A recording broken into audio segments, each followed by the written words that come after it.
Un extrait de la malédiction de Barcelone. Cher papa, tu ne parviens pas à réprimer ce reflux acide qui, depuis le nœud de l'estomac, te remonte en travers de la gorge. Tu penses, mon fils est un con.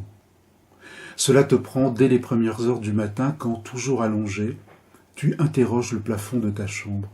Tu voudrais refermer les yeux, réfléchir le moins possible, tes deux mains tâtonnant autour de toi à la surface du couvre-lit.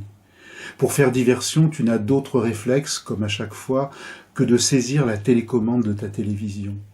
Bientôt un son assourdissant remplit l'espace et tu te redresses sur tes oreillers pour apercevoir les images qui s'animent au pied de ton lit.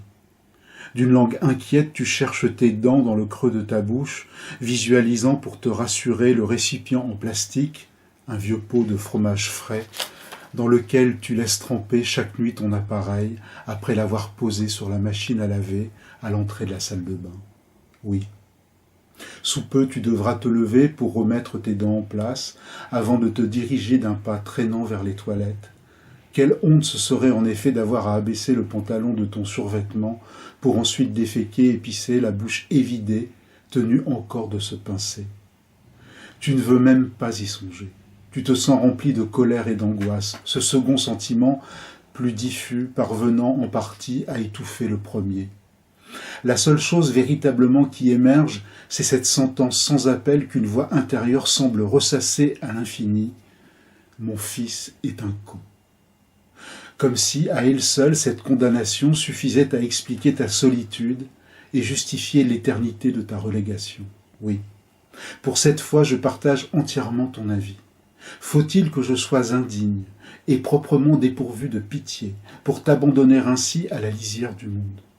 Sous tes yeux, de nombreux experts se relayent à l'écran pour expliquer que le modèle social dont tu es issu est bel et bien en train de disparaître, sans que l'on sache encore à ce stade par quel nouvel ordre mondial il est en passe d'être remplacé. Tu ne te sens pas concerné, et pourtant, d'instinct, tu as peur. Tu repousses la couverture puis le drap pour soulager ton abdomen d'un surcroît de pression.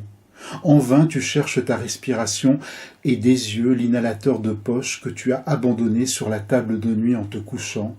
Tu aurais bien besoin, à cet instant, de te dilater les bronches. Cher papa, tu ne tiens plus sur tes jambes, ou à peine, et ton dos se voûte sous le poids que l'ennui chaque jour un peu plus fait peser sur tes épaules.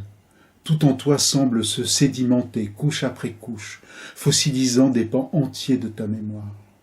Certaines images, pour ce qu'elles t'apparaissent figées et grises, amalgamées à d'autres dont elles peinent désormais à se dissocier, te deviennent étrangères. Souvent, sans raison apparente, tu arpentes le couloir. C'est ta façon à toi de tourner en rond. Avant d'entr'ouvrir, sous le coup de la colère, la porte de ma chambre. Mais tu n'as pas le courage encore d'allumer le plafonnier, ni celui de t'avancer vers le lit que tu as pris soin de repousser contre le mur. Tout un temps, peu après que tu te fus retrouvé veuf, tu venais t'y allonger l'après-midi, soucieux peut-être de réconcilier, mais trop tard, ce qui ne pouvait plus l'être, c'est-à-dire un semblant de famille. Désormais, les seules fois où tu pénètres dans cette pièce devenue aveugle, c'est pour y étendre du linge sur un vieux tancarville branlant. Tu ne relèves plus jamais le volet roulant de l'unique fenêtre, et tu vas jusqu'à interdire à la femme de ménage de seulement venir y ôter la poussière. Tout ce qui te reste de moi demeure dans cette chambre, autant dire rien, un air vicié, un vide honteux et envahissant qui te gangrène le cœur.